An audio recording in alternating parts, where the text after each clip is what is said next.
His wife aborted their 7-month-old fetus, eager to have one for her platonic soulmate.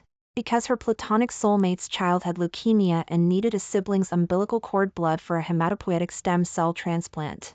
She said to me, "David Smith's wife has passed away. I'm his best friend, I'm the only one who can help him. I'm just having a child with him. Don't be so petty. The umbilical cord blood from the child I have with him can save Lily Smith. We're still young, we can have more children later." "No, we won't have any more children because there's no time left. She's dying." When I received the call from the hospital, my mind was buzzing. It was like I couldn't understand what Dr. Miller was saying. "Your wife's fetus was 7 months old, and she just had a labor induction. Do you know how much damage this can cause to the mother's body? You family members are too irresponsible." I froze on the spot, my voice trembling as I asked, "Where is she now?" Dr. Miller said impatiently, "The surgery is already done." "What kind of husband are you? You didn't even show up when your wife was having surgery."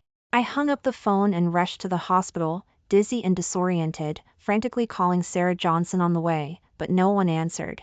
I'd been married to Sarah Johnson for 5 years, and I always wanted a child, but she had always refused to have one, using her career as an excuse. Until the beginning of the year, she finally agreed to have a child. The moment I found out she was pregnant, I was overjoyed. I used my savings to buy a spacious house and decorated a beautiful nursery, eagerly anticipating the birth of our little angel. But she was about to give birth, and now she suddenly had a labor induction. I didn't know what had happened. I rushed to the obstetrics and gynecology department of the hospital and asked the nurse at the nurse station, "Which room is a patient named Sarah Johnson in?" The nurse Thompson glanced at me, "VIP. Suite 1. I rushed to the ward. The door was ajar, and I heard a man crying, "Sarah, why are you so foolish? You aborted the child for me. How can your body handle that?" A man was sitting on the edge of the bed with his back to the door, holding Sarah Johnson's hand tightly and crying. It was David Smith, Sarah Johnson's platonic soulmate. Sarah Johnson was half reclined, saying softly, "Don't cry. I'm fine now.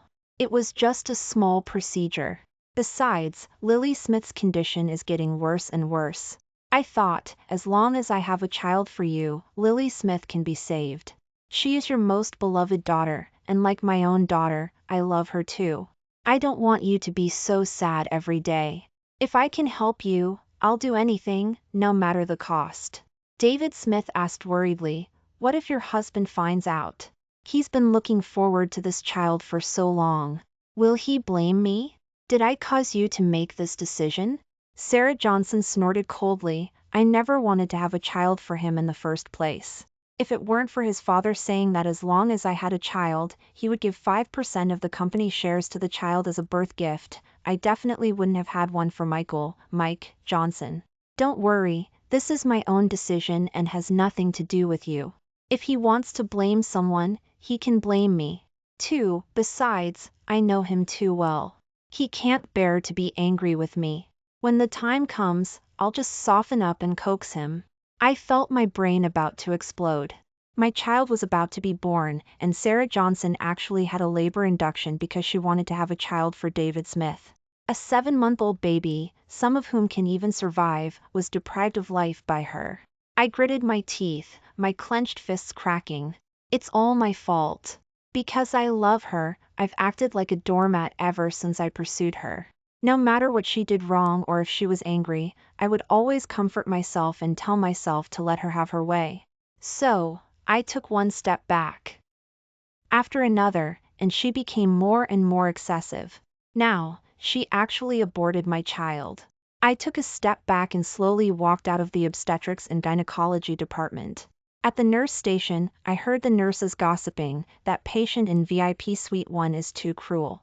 A 7-month-old baby, all the organs are fully developed, it's practically a viable infant, and she said she didn't want the child and had a labor induction. Could it be that she has a bad relationship with her husband? No way. Dr. Miller said her husband dotes on her. He accompanies her to every prenatal checkup. He's a devoted husband."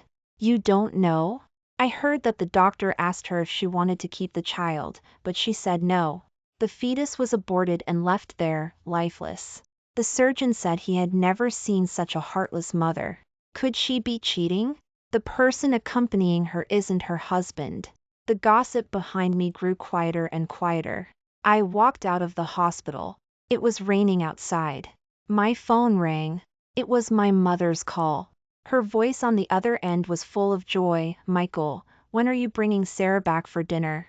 I asked someone to buy some good chicken soup. They say it's good for pregnant women. I had someone stew it especially for her. If she's busy, you can take it back for her to drink." I closed my eyes. I didn't know how to tell my mother that the grandson or granddaughter she was looking forward to was gone. I choked up and said, "Okay, I'll pick it up when I have time." My family was against me being with Sarah Johnson at first because she had always loved David Smith in her heart, but for some reason, David Smith didn't marry her and married another woman. It was only one day, 2 years after I started pursuing her, that she gave me a call. "Mike Johnson, I want to get married. Do you want to marry me?" Of course, I was willing to marry her. I was overjoyed. I thought my sincerity and love had finally moved her. I even planned a grand wedding for her, wanting her to have beautiful memories. Later, I overheard her crying to bridesmaid Emily in the bridal dressing room, and I found out that on that day, David Smith had married another woman and posted a photo of their marriage certificate on social media. Sarah Johnson broke down, so she decided to marry me that day. She said, "Besides David Smith, I don't care who I marry. Mike Johnson is the most gentle and kind to me among my pursuers, so I'll just marry him." I was stunned, but I couldn't bear to leave her. I wanted to wait until we got married and treat her even better, hoping she would eventually fall in love with me. I didn't expect that 3 years later, David Smith would come back with a daughter, saying that his wife had passed away and he was bringing his daughter back to Seaview to start over. From that day on, Sarah Johnson's mind was no longer on our little family, and she was running around for David Smith's affairs. She even often forgot our dates for him. Every time she came back, she would say, "David Smith is my best friend. What's wrong with me helping him? We have a lifetime together. It doesn't matter if we skip a date or two. Michael, you're a grown man. Don't you have anything better to do than think about love all day? Is that what you want?" 3. Yes, David Smith was always the most important. Even when she was pregnant, she didn't care about being several months pregnant and held Lily Smith to run and jump to compete for first place at David Smith's daughter's kindergarten family day. I was furious at the time. "Did you ever think about me? What if something happens to the fetus?" She frowned and said unhappily, "If the fetus is so fragile, it only proves that it's not suitable to come into this world." I promised Lily Smith that I would accompany her to the family day. How can I let her down just because I'm pregnant? "You're such a big person, do you have to compete with a child?" Lily Smith was being held in her arms with her pregnant belly, and the little girl was still being fussy. "Sarah, mommy, I want to play again." David Smith looked apologetic on the side. "Michael, don't blame Sarah, blame me if you have to." I just didn't want Lily Smith to be told that she doesn't have a mother, making her feel uncomfortable, so I asked Sarah to help. "If you're unhappy, I definitely won't bother Sarah next time." Sarah Johnson looked angry. "Don't listen to him. I'm just married to him, not sold to him. I have the right to do whatever I want, Michael. Let me tell you, the child is in my belly, I have the right to decide whether to give birth or not. Don't go too far." After she finished speaking, she left with David Smith and his daughter in front of me. The 3 of them were embracing each other, looking more like a happy family of 3. I endured it at the time for the sake of the child in her belly, but today her behavior completely broke my heart. In her heart, David Smith was far more important than me, and everything had to be sacrificed for him, while I was just an optional spare. When night came, for the first time, I didn't call Sarah Johnson to ask her why she hadn't come home yet. On weekdays, I would have already called to ask her where she was, when she was coming back, and if she wanted me to pick her up. There was no need now. The next morning, Sarah Johnson's phone call came. She sounded aggrieved on the other end of the phone. "Honey, I'm in the hospital. You haven't called me all day. Do you not care about me at all? Do you know what I've been through for you?" I said coldly. Been through what? She shouted on the other end of the phone. Do you know that our child is gone? I wasn't feeling well yesterday, but I couldn't get through to your phone, so I had to ask David Smith to take me to the hospital. And you were sleeping soundly at home. Come to the hospital right away. David Smith and I haven't eaten yet. Order takeout from a hotel and send it over. David Smith likes to eat the porridge from West Side Inn. Drive there to buy it, pack it up quickly and bring it over before it gets cold. Also, aren't there some protein supplements at your parents' place? Bring some back. David Smith took care of me all night. He must be tired and needs to replenish his strength. After she finished speaking, she hung up the phone directly. She not only arranged everything for me clearly, but even arranged things from my house clearly. I carried the takeout box to the hospital ward. As soon as I opened the door, Sarah Johnson said with dissatisfaction, "It took you an hour to get here. You can't even handle such a simple task. What's the point of you?" She looked at the takeout box, her expression changing. "Why isn't this from West Side Inn? Where did you pack this? Is this for dogs to eat?" I sat down calmly. "It's packed from the small food cart downstairs in the hospital. A cheap bowl of porridge, piping hot. What, can't you eat it? Is Mr. Smith so precious that he can't even stand a cheap bowl of porridge?"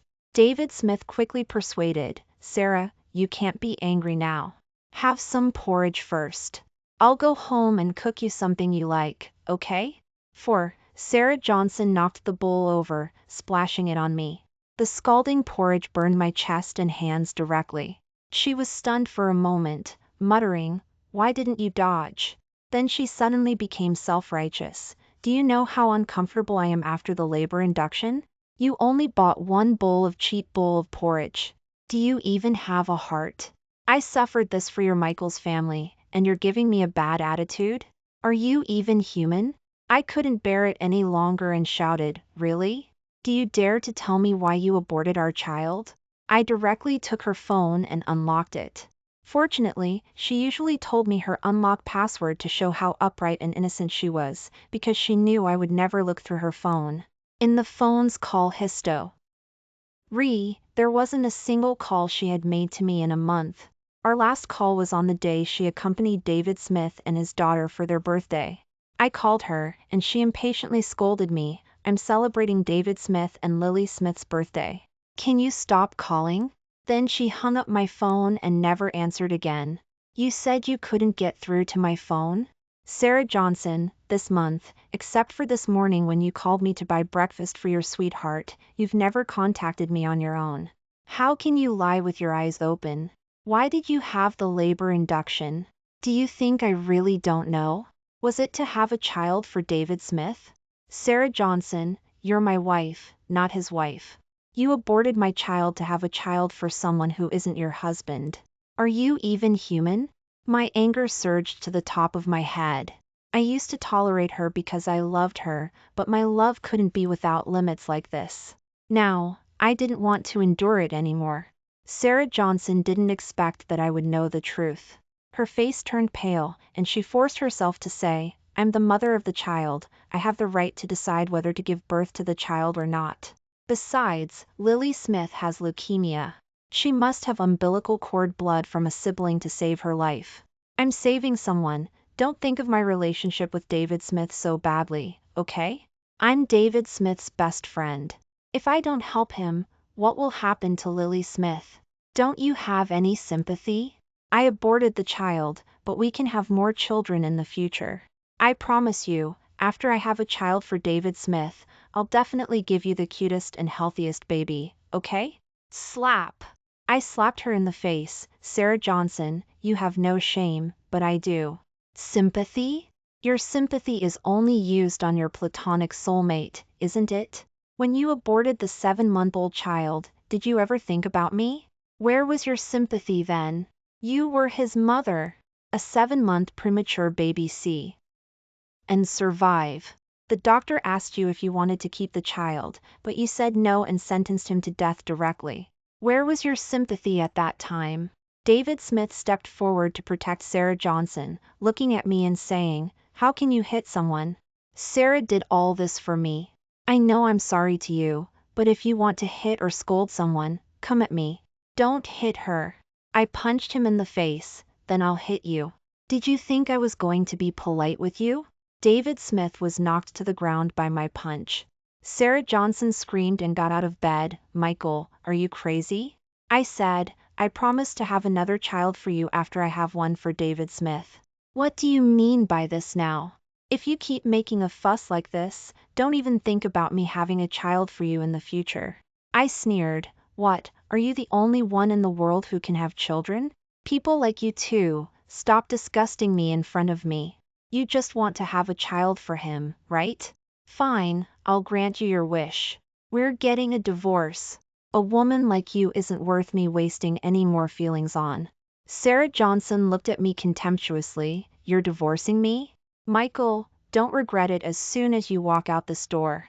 When you turn around and beg me, I won't agree. I'll give you one more chance. I promise to help David Smith have a child just to save Lily Smith. There's nothing dirty going on between us. I'll move in with David Smith for a year, and I'll come back as soon as I have the child. If you agree, I can forgive your behavior just now, and we can continue to maintain our marital relationship. I was amused by her words, which had no moral bottom line. I stood up. No need to give me a chance. We're getting a divorce. You can have peace of mind helping him have a child. I wish you an early arrival of a precious child. After I finished speaking, I slammed the door and left. I did what I said I would do. I immediately called my lawyer, told him what happened, and gave him all the recordings of our conversation as evidence. I went home and told my parents about Sarah Johnson aborting the child and my decision to get a divorce. My mother's eyes turned red. How could she do such a thing? Is she even a mother? She loves that David Smith so much. Why didn't she marry him and had to come and harm my son? I comforted my mother with a bitter smile. It's okay, your son is young and promising. I'll start over after the divorce. When Sarah Johnson was discharged from the hospital that day, I brought the divorce agreement to the hospital. Unexpectedly, as soon as I entered the ward, I was slapped in the face. It was my Sarah's mother, Sarah Johnson's mother. Michael, are you even human? You forced my daughter to have a labor induction when she was 7 months pregnant. Do you know what that means? You murderer. You wouldn't even answer your phone. I knew it. Now that your business is getting bigger, you're becoming ungrateful and heartless. My daughter didn't mind that you were poor when she married you, and now that you have money, you won't even answer your wife's phone. You're having affairs outside. If it weren't for David Smith being by Sarah's side, she would have kept all this from you. How can you be worthy of her? Oh my God, everyone, come and see. This heartless villain like Bluebeard is shameless. My daughter's 7-month-old fetus was aborted alive. Her cries attracted the onlookers of the family members of the patients in the corridor and the neighboring wards. 7 months old, what a pity. This man is no good once he changes his heart. It's really pitiful. How could he be so cruel? Sarah's mother sat on the ground, pounding her thighs and wailing, he's even divorcing my daughter, Michael. Let me tell you, you're dreaming. If you want a divorce, you must divide the marital property equally. No, you get 3 and Sarah gets 7. You're the one at fault. I didn't react for a moment. By tea. Time I did, the people around me were all pointing and criticizing me. I looked at Sarah Johnson on the hospital bed. Her eyes were dodging, not daring to look me in the eye. David Smith was looking at me, half embracing Sarah Johnson. Michael, Sarah has really suffered a lot for me. How can you treat her like this? A family member of a patient couldn't stand it anymore and spat. I hate this kind of man the most, who doesn't take his wife seriously. That's right. His own wife had such a big surgery and he didn't even show up. I've seen another young man accompanying her these past few days.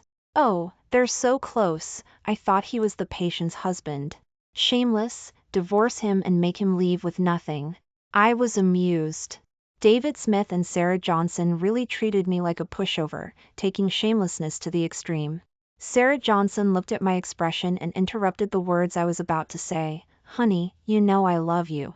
I can forgive all your past deeds, as long as you treat me well in the future. If you can agree to the conditions I mentioned that day, we won't get a divorce. The onlookers sighed again. Oh my, look at this wife, she's really virtuous. I sneered and said loudly, no need, Sarah Johnson, just because you cry the loudest doesn't mean you're right. I looked at Sarah's mother sitting on the ground and pointed at Sarah Johnson and David Smith. Mom, do you want to know why I want a divorce? Your daughter made the decision to abort the child on her own. David Smith helped her sign the consent form. There's a doctor's surgery consent form as proof. Do you want to know the reason? Don't worry, I'll definitely let you understand clearly. 5. I took out my phone and opened the audio recording. Sarah Johnson's face changed, and she rushed up. Michael, what do you want to do? But it was too late. Her voice came from the phone. I'm the mother of the child. I have the right to decide whether to give birth to the child or not. Besides, Lily Smith has leukemia.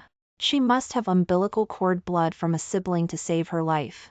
I'm saving someone. Don't think of my relationship with David Smith so badly, okay? I'm David Smith's best friend. If I don't help him, what will happen to Lily Smith? Don't you have any sympathy? I aborted the child, but we can have more children in the future. I promise you, after I have a child for David Smith, I'll definitely give you the cutest and healthiest baby, okay? Her voice was loud and clear, and I turned the volume to the maximum so that everyone could hear clearly. Sarah's mother's mouth was wide open, and her face turned pale. The people around were even more shocked. Oh my God, what kind of person is this? Is that the man? This woman is really something else.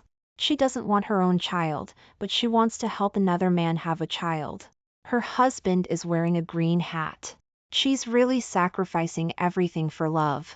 She says she doesn't want a 7-month-old fetus and just aborts it. My values have been shattered. How can there be such a person? What kind of parents raised her? And she still has the nerve to cry?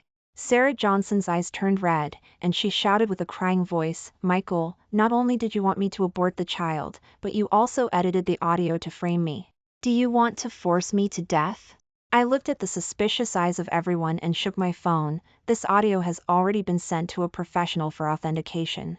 It's completely unedited and has legal effect. I put the divorce agreement in front of her. I said, I'll grant you your wish. We're getting a divorce. Notify me after you sign the divorce agreement. I'll move everything out before you come home. After I finished speaking, I left without looking back. Sarah's mother got up from the ground. Michael, listen to me. I'll help you teach this girl a lesson.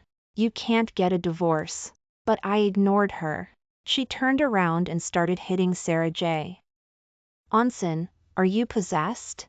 You have a rich husband like Michael and you don't want him, but you have to be with David Smith, a widower with a child.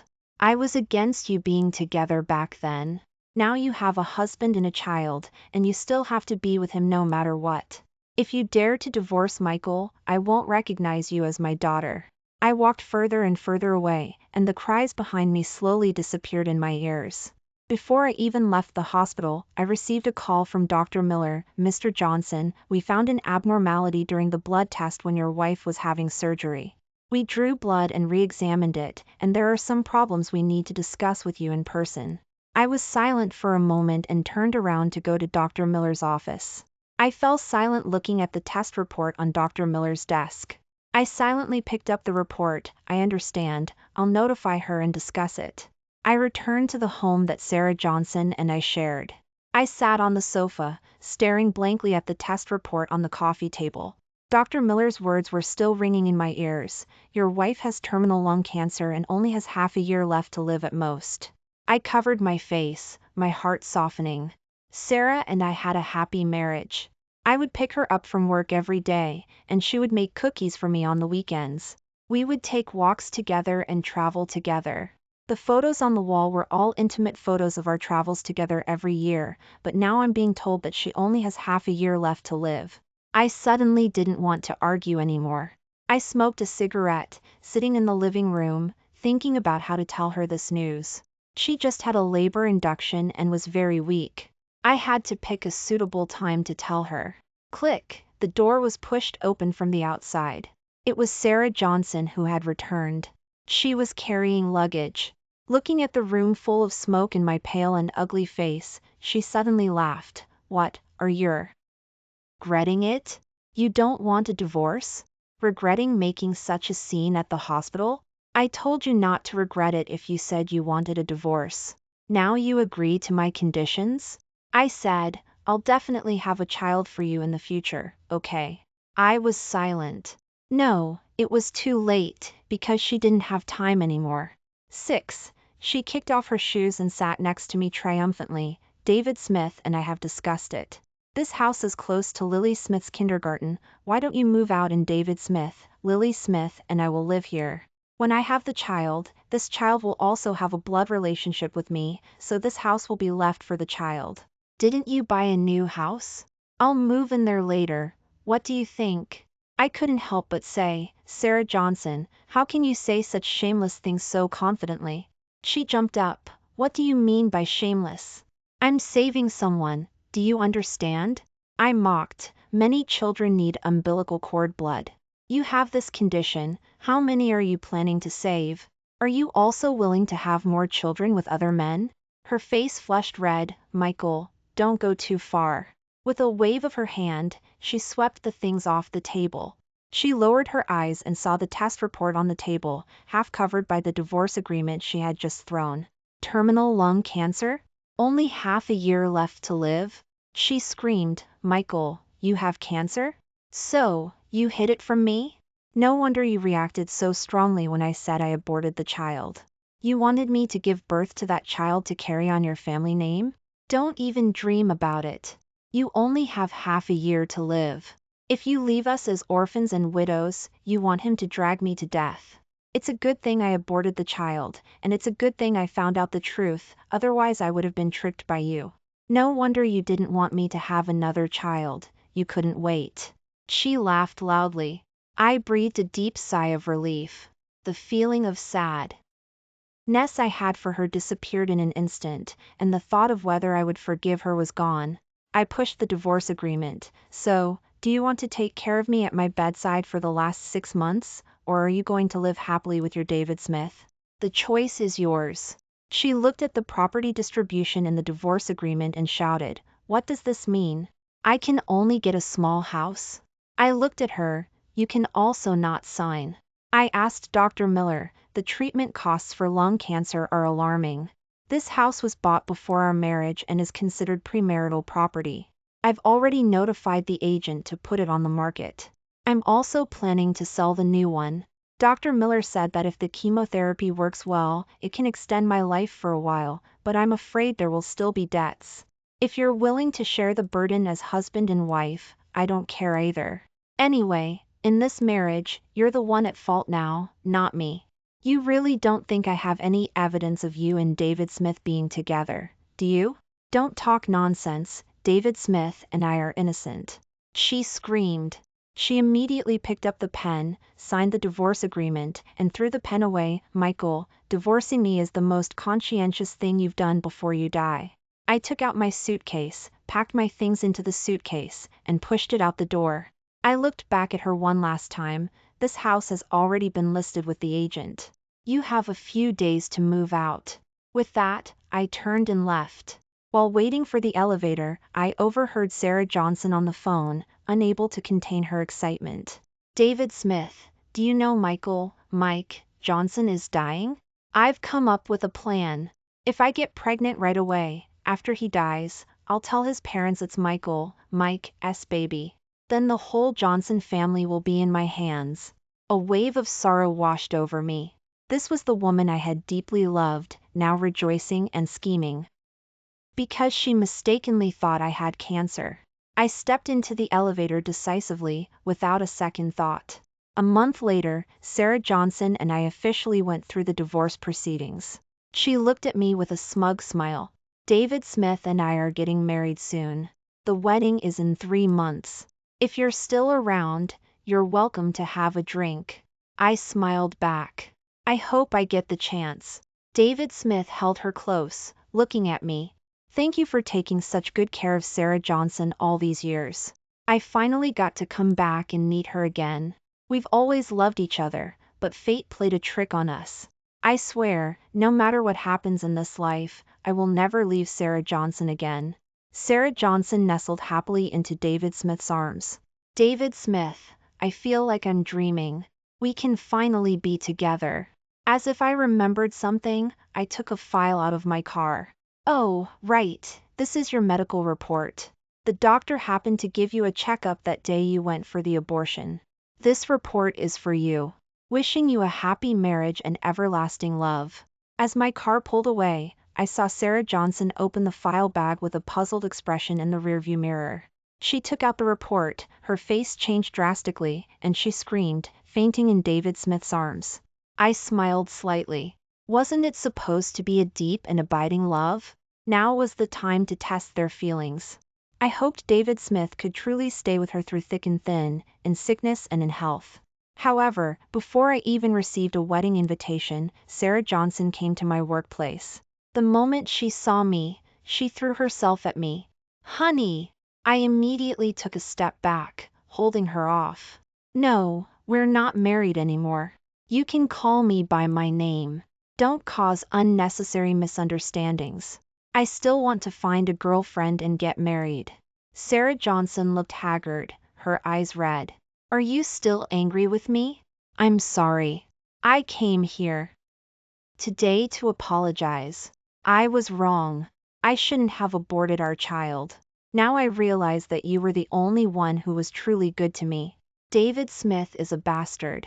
He heard I had a terminal illness and immediately broke up with me and ran off. He ran off with a rich woman in her 50s. That bastard! I lost everything for him, and he treated me like this. Honey, what should I do? Honey, I really know I was wrong. I'll listen to you from now on. Once I recover, can we have another baby, please?" I smiled mockingly, looking at her. "Even though you have a terminal illness, I sympathize with you. But Sarah Johnson, why would you think I would forgive a wife who betrayed me, a woman who killed my flesh and blood for another man?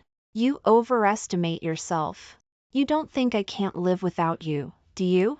Oh, and also, the way you reacted when you thought I had cancer, avoiding me like the plague. Now that you're the one with a terminal illness, what do you think I'll do to you? Be there for you in sickness and in health? We're divorced, Sarah Johnson, and there's no chance of reconciliation. Because I'm completely done with you. You should go back and find David Smith, the one who cherishes you, the one who has always loved you. Didn't he say he would always love you and never leave you?" Because her outburst had alarmed many people, some colleagues had come over to watch and were whispering to each other, overhearing our conversation. "Is it true that CEO Johnson got divorced? I heard his wife aborted their 7-month-old baby to have a baby with another man. It's all over the place.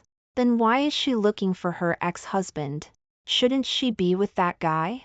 I heard she got a terminal illness, and the male gold digger moved out overnight as soon as he heard about it, afraid she'd cling to him. It's hilarious. She tried to steal the chicken but lost the rice instead." Sarah Johnson couldn't lift her head, looking at me with red eyes. Mike Johnson, I really know I was wrong." I nodded.